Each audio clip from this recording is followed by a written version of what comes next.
It is hard to describe the suffering in Europe went through between 1939 and 1945. In 15 minutes, I could stay here and talk for 24 hours and not tell all of it. Most have you seen and heard of the stories of the Holocaust. It was a living hell for 6 years. I have lived in this wonderful country for 50 years now. My life and my family members' lives have been strongly influenced by the war.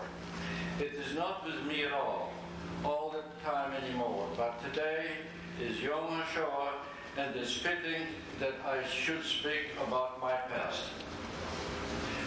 I was born in a town called Kalisz in Poland, which was near the Polish-German border. The population was about 120,000, on which 30,000 were Jews. The population was very poor. The Jewish culture was abundant. We had Jewish theater, Jewish soccer teams, and many religious Zionist organizations. I was born into a family of 5 children. I had 2 brothers, 2 sisters. I was the youngest. My father was a kosher butcher, and my mother was a today's woman. It seemed that everybody was always asking for her advice. Every day my father woke me at 6, and then we went daily services at nearby Stiepel, home for lunch, then to the Cheder or Hebrew school until 7 o'clock. Then we would have supper, homework, and to bed. I shared my bed with my brother, and my sister shared a bed on the other side of the room. The first 2 years I had trouble in public school. The Polish boys were always calling Żyd, Żyd, Jew, Jew. You killed Jesus. I was especially bad when the day after Easter, the priests would get the population riled up against the Jews. We learned not to go to school that day because it was a sure beating for all of us. Later we got a Jewish public school and things were better. The high schools were all private and my parents couldn't afford to send me. I went to work in a printing shop making 3 zlotys a week, that's $3 per se. Went to school at night. When I was a teenager, the Balfour Declaration was signed. Its goal was for England to help build a Jewish state. I worked for the Zionist organization for 8 years. I lived in a kibbutz near my home for a year and a half. During that time, I sat at the table with Ben-Gurion and discussed politics during his visit in the kibbutz. We donated our funds to Keren Kayemet, which bought land in Palestine, which the hopes that the Jews would be able to settle there. My 90-year-old brother Leon lives today in a house that was leased from this organization in Ramat Gan. In 1936, we began to have a lot of problems with hoodlums in town. Gangs would beat us up. The police looked the other way. And in 1938, I was drafted in the Polish army. I was put into the artillery. I had never ridden a horse before. I was miserable. I could not get the hang of mounting a horse without stirrups.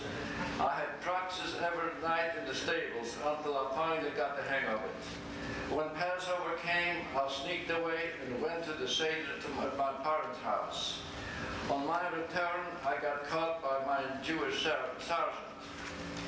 In September of 1939, the war broke out. During one of the first bombardments, I found myself buried to my neck.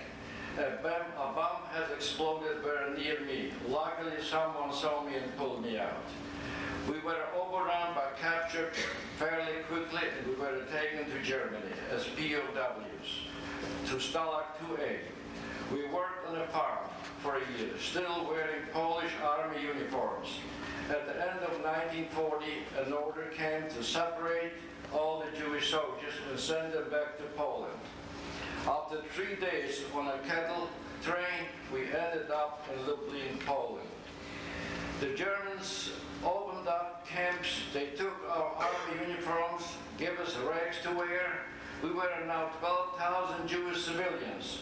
We were guarded by teenage Volksdeutschen. Those were Polish boys who were prisoners and were put above us. They believed that they would get special treatment by the Germans. They beat us and they enjoyed it. I was working the stone quarry for months. The order came to send us to the direction of Warsaw. I figured that it was the Warsaw ghetto, and I knew that would be bad. I jumped the train before we got there, and I got caught by assessment. They beat the hell out of me and put me on another train to Warsaw. I jumped the train again. I made my way to the little Polish town Lowicz. I got there at 9 p.m. and there was no Jews on the street because of a curfew. I did find a Jewish family that took me in for 2 days. I took off my Jewish star. I found my parents and grandparents in a little town in Tulishkov, we call it that time. We shared the house with local police. We worked in the public works for a loaf of bread a day. Then they separated the men who could work and send us away to another site to build rivers by hand. That would be the last time I saw my parents and grandparents. Then they separated men and women. My grandfather was shot and killed as he chased after my grandmother. My mother was taken away as well as confined to a church for weeks, with no food and no toilet facilities. My brother Bernard found out where she was and got a job carrying out bodies of people who died. He saw mother there and planned to smuggle her out between the dead bodies. The problem was that even if she was starving, she was still a beautiful woman and had pink cheeks. They rubbed the slime of human waste from her into the floor to face it, darken it, in order to camouflage her face. Bernard also saw my grandfather, but it was not able to rescue her. And it did not matter. The living, including my mother, were too weak to walk. They were carried out of early crematory on the way to the camp of HaShoah. You see, the Germans had developed a portable gas chamber to put on the back of the trucks, and they both died. My beautiful sister met the same fate. My father faithfully followed his beloved rabbi, ended up in the crematorium in HaShoah. The food at the work camp was awful. A little soup every day and a small piece of bread. The beatings were terrible. Some people broke out the nearby village to beg for food. Every Sunday, the people were caught. We were hung in the woods by our own people. The living were forced to witness the hangings. Half of our group died from hunger or typhus. I caught a severe case of fever from typhus. Unbelievably, an uncle of mine who had some leather hidden was able to smear the German officials and got me into a German-run hospital. I got well. A few weeks later, I got the disease again and survived again. In July of 1943, we finally put up in the dreaded cattle train to a Shenzhen, which became Germanized to the name of Auschwitz. We arrived at midnight. A band was playing. We saw the now well-known sign saying, Arbeit macht frei. Work makes you free. There were a lot of assessment with dogs. They announced that those who could not walk should go on trucks. Those trucks went directly to the crematorium. We lucky ones stayed up all night. We were strapped to our clothing and tattooed on the wrist. We were given stripped uniforms as wooden shoes. The conditions were unspeakable.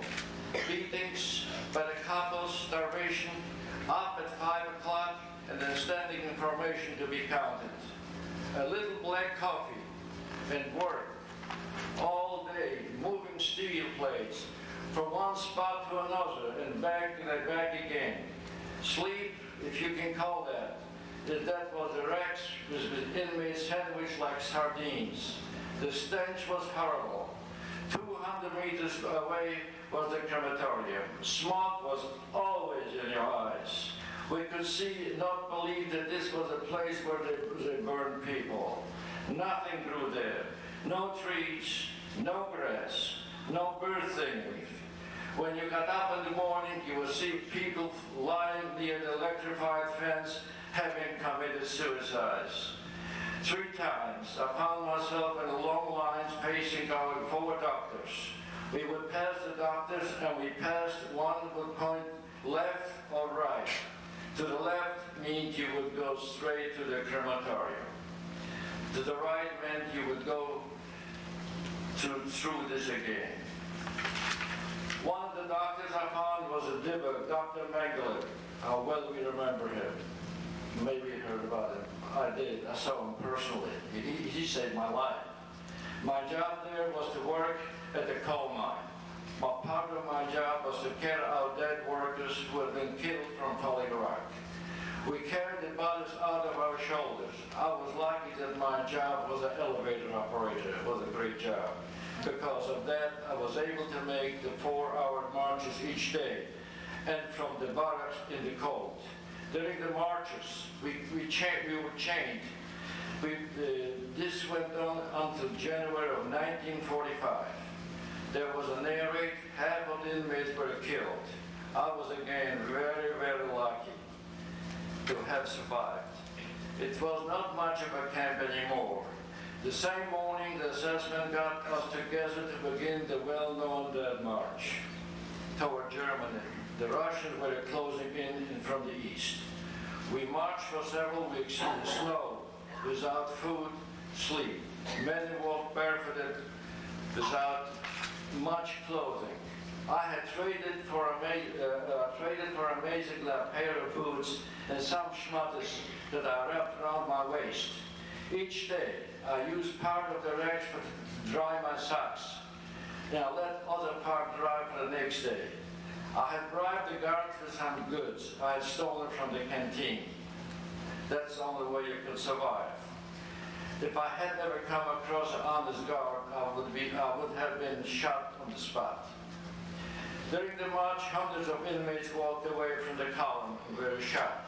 At one point, we passed by a farm, and the farmer had mercy on us. He cooked a bunch of potatoes for us. The assessment said if I caught anyone going through the line twice, he would be shot on the spot. I went through 6 times. I thought if I was going to die, at least I would die with a full stomach. You had to take your chances. But then it didn't seem to matter too much. We came to a place called Gross Rosen. It was another concentration camp. We saw hundreds of dead lying in front of the barracks. Then we could hear the artillery behind us. We thought the end of the war was near, but the Germans packed us in a kettle filled with hundreds of us toward Berlin. During the 3 days of trip, we endured tremendous bombardments by the American force. Again, unbelievably, our car did not get hit. We then arrived in Buchenwald. When they opened the cattle car, half of the people were dead or near dead. I will never forget that. When we got to the camp, they said we were going to the showers. I was sure that it was the crematorium. Again, unbelievably, it was a real shower. The only person I can figure is that the Germans knew that the end was near and they were scared to offer the precautions. During our stay in Buchenwald for our work, we were given wooden script, a nickel, so we could get some soup. By this time, all the prisoners had been pulled together. We had Russians, Gypsies, and various others. We had to sleep with our eyes open because some of the Russians would sneak us behind and choke us for the nickel. By this time, we could hear the artillery again. Just a week before the liberation, they took 10,000 people out into the woods and shot them every day. They called my number several times, 142, 857 several times, and I said to myself, from here I will not move. And I stayed under the barracks for 3 days, 3 nights, without food until Friday, April the 11th of 1945, at 11 a.m. I met the first American soldier. He gave me a piece of chocolate bar. It was my happiest day of my life. The American Army fed us the first day, a few hundred died from overeating. Then the Red Cross came and started feeding us properly. After the Potsdam Conference, we were given the choice of staying in East Germany or going with the Americans to West Germany. We settled in Landsberg, where we were taught to become people again. Thanks to the UNRWA and United Jewish Appeal, which was then called the Joint Distribution Committee. Trade schools were opened, and we were able to start looking for family. Again, lucky me, I found my 2 brothers, Leon and Bernard. They joined me in Landsberg. I found my brother Leon. I were in the same camp, in the same time, and didn't know. Also in Landsberg, I met my lovely bride, Bluma. We married there. We had the joyous celebration of having a double wedding with Bluma's dearly departed sister. Sella and her husband David, who is with us today, and most of you know Sella was critical to Bluma's survival in the war. Her loss is indescribable to Bluma and the family. Later, our firstborn son, Henry, was born.